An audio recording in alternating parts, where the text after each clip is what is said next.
Don't. Doon ay kinakain na. Pero tama naman yung na-interview ni si Rex. Paano kung sumisipot yung tao? Don't. Palo ka sa akin. Tamo. Isa.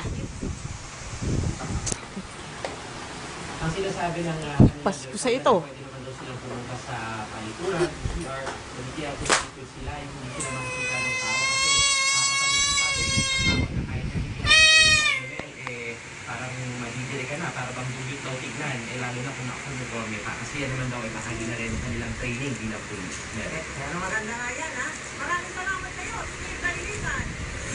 Nararamdaman na daw ni Vice President Jojo Marbinay at ang kanyang anak na si Senadora Nancy Binay na nagsisimula na raw silang siraan ng kanilang mga kalaban. Pati raw ang mga membro ng oposisyon, tila tinatarget sa rin daw.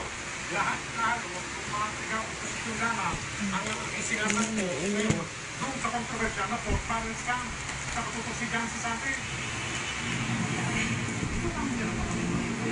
Napansin daw ng mag-amang Vice President Jojo Marbinay at Senador Nancy Binay na sa lumabas na kasama ng mga magatos daw ng bigay ng Fort Barrel Fund sa mga questionabling organisasyon, halos wala ng kaalyado si Pangulong Noynoy Aquino.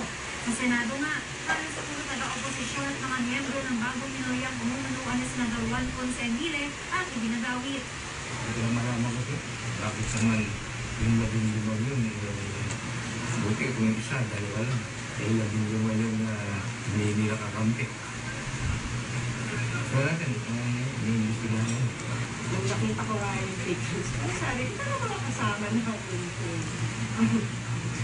Tawid. Ako naman ay support full investigation kung ano talaga yung nangyari, yung bakit nagkaroon ng ganitong disbursements. Kung meron talaga. Kasi, di ba parang... Give, mami.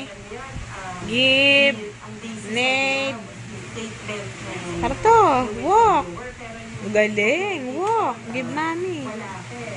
Sa report ng Philippine Wow. Uy, saan ka dyan? Dito kay mami. Nasaan ka na? patungkol sa investigasyon sa mga Fort Barrel Fund. Nauna nang Parto. sinubukan ng Malacanang na magiging para sa investigasyon ng gobyerno Give. sa mga alegasyon ng maanumalyang paggamit sa Fort Barrel Funds. The president gave civil sanction to the state secretary of society and Washington siya as well as successful investigation to the land.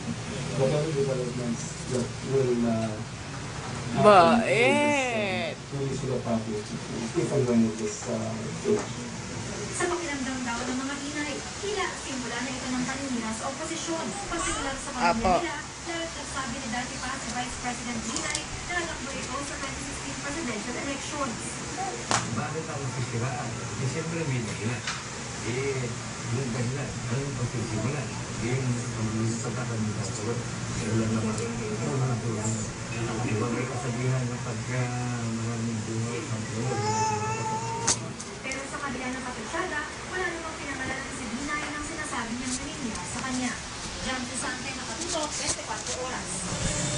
Halos ₱2 piso ang inilaang budget para sa pagdaraon ng State of the Nation Address on SONA ni Pangulong Noynoy Aquino sa Lunes.